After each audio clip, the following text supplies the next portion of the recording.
Hello guys, आपका मेरे channel smart study में स्वागत है। आज हम शिक्षा निदेशालय की तरफ से दी जाने वाली कार्यपत्रक नंबर 4 करेंगे, जो कि क्लास 8 की है और विषय है गणित। ये वर्कशीट 26 जुलाई 2021 की है। तो आइए शुरू करते हैं आज की वर्कशीट शुरू करने से पहले प्लीज़ मेरे चैनल को सब्सक्राइब कर दीजिए। तो आइए देखते हैं आज की वर्कशीट, ज्यामितीय संरचनाओं का परिचय भाग 2। आइए हम त्रिभुज तथा चतुर्भुज के प्रकारों को पुनः दोहराते हैं। तो पहले हम समझते हैं त्रिभुज के आधार। देखो, त्रिभुज के आकार या प्रकार किस तरह से होंगे, या तो होंगे भुजाओं के आधार पर या होंगे कोणों के आधार पर। तो हमने पहले देखा समबाहु त्रिभुज, जिसकी सभी भुजाएं बराबर हो। ऐसा त्रिभुज जिसकी तीनों भुजाओं का मान जो बराबर होता है उसे हम कहते हैं समबाहु त्रिभुज। समद्विबाहु त्रिभुज मतलब कि जिसकी दो भुजाएं बराबर हो, जैसे कि ये दो भुजाएं। त्रिभुज की तीन भुजाएं होती हैं, उनमें से कोई भी दो भुजा बराबर हो तो ऐसे त्रिभुज को हम कहते हैं समद्विबाहु। मतलब कि समद्वि का मतलब कि दो भुजाएं जिसकी बराबर हो। उसके बाद है विषम बाहु त्रिभुज, जिसकी तीनों ही भुजाएं क्या हो, बराबर ना हो। ऐसा त्रिभुज जिसकी तीनों ही भुजाएं अलग अलग हो, तीनों ही भुजाओं का मान अलग अलग हो, या कोई भी भुजा एक दूसरे से समान नहीं, उसे हम कहते हैं विषम बाहु त्रिभुज। तो तीन आधार भुजाओं के आधार पर समबाहु, समद्विबाहु और विषम बाहु। अब हम देखते हैं कोणों के आधार पर। न्यून कोण त्रिभुज, सभी कोणों का मान 90 डिग्री से कम हो। ऐसा त्रिभुज जिसमें क्या हो, तीनों कोणों का जो मान है वो 90 डिग्री से कम हो। जैसे कि 60 60 60 का अगर तीनों कोण आ जाते हैं तो तीनों कोणों का योग तो 180 डिग्री जरूरी है कि 180 डिग्री होगा तभी वो त्रिभुज बनेगा। लेकिन सारे कोण जो है वो 90 डिग्री से कम हो। समकोण जिसका कोई एक कोण 90 डिग्री से ज्यादा हो। ऐसा कोण जिसका एक कोण क्या हो, 90 डिग्री का हो, बाकी 90 डिग्री से कम हो, तो ऐसा त्रिभुज क्या हो जाएगा, समकोण त्रिभुज। और अधिक कोण त्रिभुज, ऐसा त्रिभुज जिसका एक कोण 90 डिग्री से अधिक हो। देखो, न्यून कोण में तीनों ही कोणों का जो मान है वो क्या होगा, 90 डिग्री से कम होगा। समकोण में एक त्रिभुज, एक जो कोण है उसका मान 90 डिग्री होगा, और अधिक कोण में एक जो मान है वो 90 डिग्री से भी ज्यादा होगा। तो ये है कोणों के आधार पर। ठीक है, अब यहाँ पे कुछ पिक्चर दी गई है, पहले हम उससे समझते हैं। देखो क्या कहा गया है इस पिक्चर में।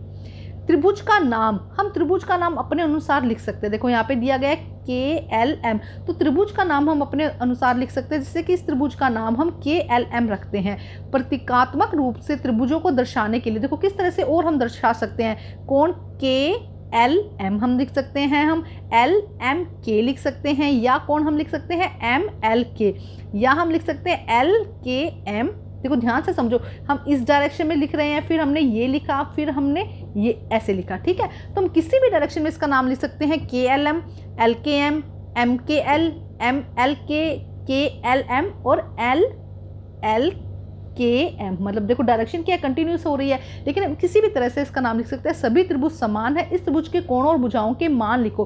तो आपको क्या करना है, एक त्रिभुज अपनी नोटबुक में बनानी है और उसके कोणों को आपको नापना है कि कोण कितने का, डी से नाप लीजिएगा कि कितने डिग्री के उसके कोण आपने बनाए हैं। ठीक है, या तो इसी के ही बना लेना वर्कशीट से लेके, अगर प्रिंट आउट मिलता है तो वर्कशीट से, अदरवाइज आप अपने एक आइडिया से इस तरह का एक त्रिभुज बनाइएगा और उसके कोण मापिएगा कि कितना हो। नॉर्मली अगर एक नॉन कोण बनाएंगे तो 60 डिग्री के इसके कोण हो जाएंगे, और इसकी भुजाओं का माप जैसे कि 5 सेंटीमीटर 5 सेंटीमीटर और 5 सेंटीमीटर। तो कौन सा त्रिभुज बन गया, समबाहु त्रिभुज बन गया और न्यून कोण आपका त्रिभुज बन गया। ठीक है, तो इस तरह से आप ये खुद करेंगे। अब देखते हैं नेक्स्ट क्वेश्चन क्या कहा गया है। अपने उत्तर की पुष्टि कीजिए। क्या किसी त्रिभुज के दो समकोण हो सकते हैं? मान लो कि एक ये 90 डिग्री है और एक ये 90 डिग्री, क्या ऐसा त्रिभुज बन सकता है? नहीं बन सकता ना। तो क्या चाहिए कि एक कोण 90 डिग्री का, सिर्फ एक ही कोण 90 डिग्री का हो सकता है। तो इसका आंसर क्या हो जाएगा, नहीं। तो हम लिख देंगे इसका आंसर नहीं।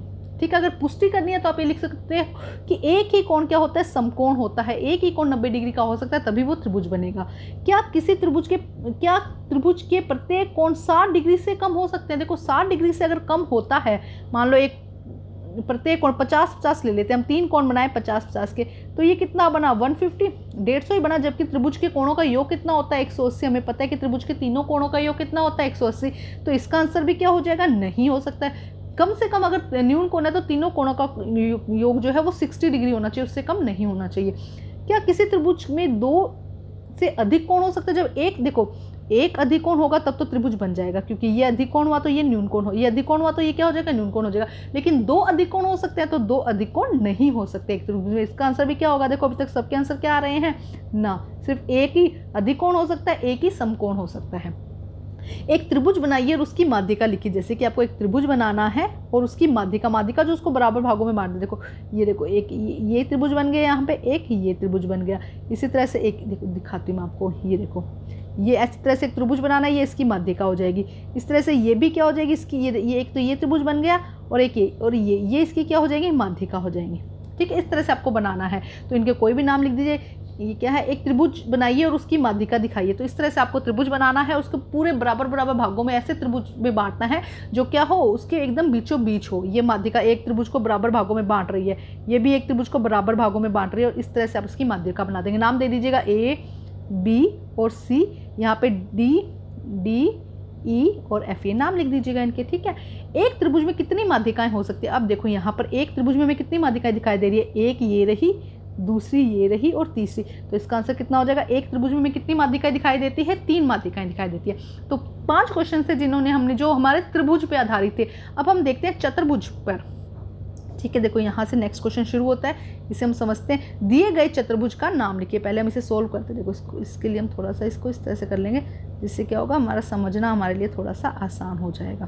ठीक है, देखो क्या कहा गया है, दिए गए जो चतुर्भुज है उसका हमें नाम लिखना है। तो देखो क्या नाम हो जाएगा, A, B, C, D, ये इसका नाम हो जाएगा। सभी भुजाएं लिखनी है इसकी, तो इसकी सभी भुजाएं क्या होंगी, देखो AB, BC, CD और D, ये इसकी भुजाएं हो जाएंगी। ठीक है, सभी कोणों के नाम लिखने हैं। कोणों के नाम लिखो, इसमें क्या हो जाएगा, कोण ABC, कोण BCA, कोण है ये कोण CAD।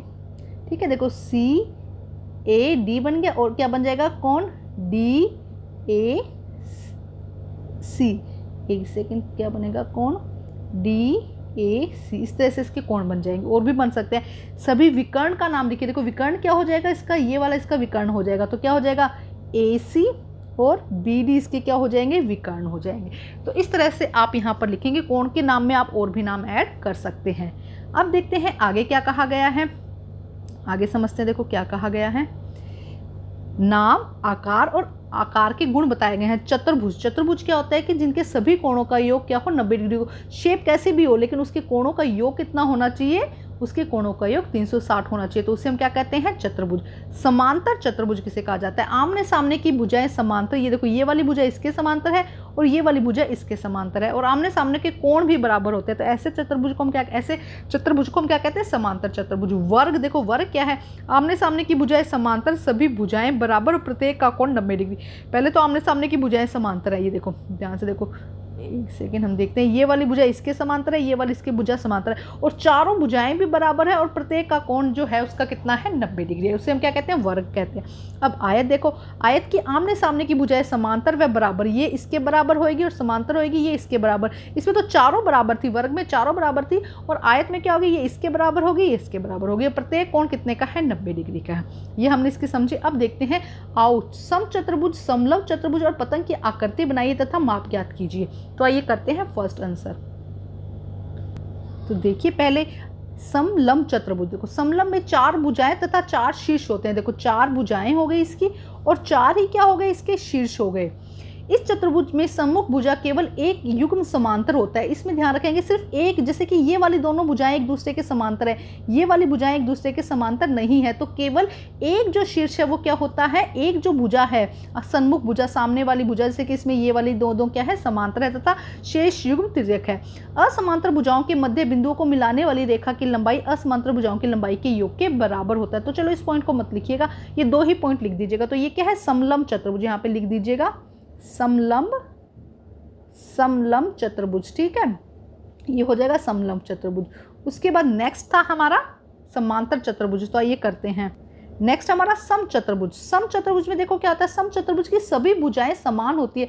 चारों जो भुजाएं हैं वो क्या होंगी, समान होंगे। सम चतुर्भुज की विपरीत भुजाएं भी समांतर होती है। देखो ये देखो चारों भुजाएं, उसमें क्या थी, हमने जब देखा तो उसमें सिर्फ आमने सामने वाली भुजा, 2 भुजा समांतर थी। इसमें चारों भुजाएं, ये इसके समांतर होएगी, देखो 1 मिनट हटाकर दिखाती हूँ। ये क्या होगी, इसके समांतर होगी, ये क्या होगी, इसके समांतर होगी। विपरीत कोण बराबर होते हैं, दो आसन कोणों का योग 180 डिग्री के बराबर होता है। और एक सन्मुख में विकर्ण एक दूसरे के कोण को काटते हैं।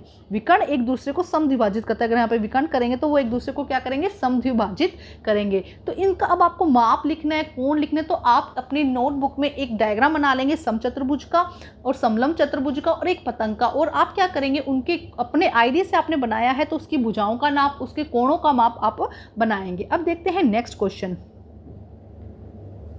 देखो फर्स्ट क्वेश्चन हम कर चुके हैं, जिसमें आपको क्या बनाना है, समचतुर्भुज, समलंब चतुर्भुज और पतंग की आकृति बना देना और प्रत्येक की भुजा बताना कि आइडिया से उसकी भुजा कितनी ली है, उसका विकर्ण कितना लिया है आपने ये बताना और प्रत्येक कोण बताना है आपको। ये आप खुद काम करेंगे अपना, ठीक है।